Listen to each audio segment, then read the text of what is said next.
mad when I don't see you because I miss you. I fucking love you. Isn't it obvious?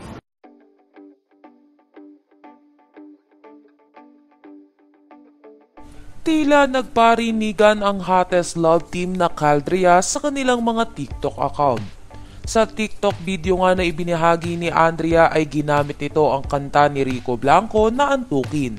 Ang mga lyrics nga na mahalin mo ako ng sobra-sobra ang binigyan diin ng aktres sa nasabing TikTok video. Kaagad naman na minention ng Caldrea fans ang TikTok account ni Cal Echari dahil para sa kanila ay patungkol sa aktor ang TikTok video na ito ni Andrea Brillantes. Samantala, makalipas ang isang araw ay nag-upload naman si Cal Echari sa TikTok ng isang maikling video na tila konektado sa TikTok na in-upload ni Andrea Brillantes.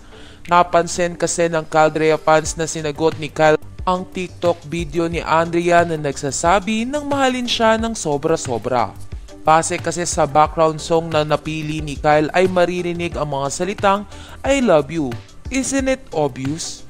Naintindihan naman agad ng Caldrea fans kung para kanino ang TikTok video na ito ni Cal Echari. Sa katunayan ay meron pa itong caption na seryoso na patunay na sobra niyang minamahal ang taong tinutukoy niya sa kanyang TikTok video.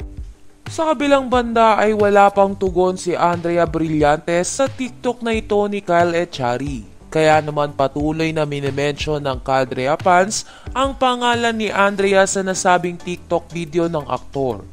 Samantala, kagabi naman ay halos magkandahiyawan ng mga tagahanga ni Kyle at Andrea dahil sa wakas ay naipakita na sa senior high na mayroong love interest ang karakter ni Kyle Echari sa karakter ni Andrea Brillantes.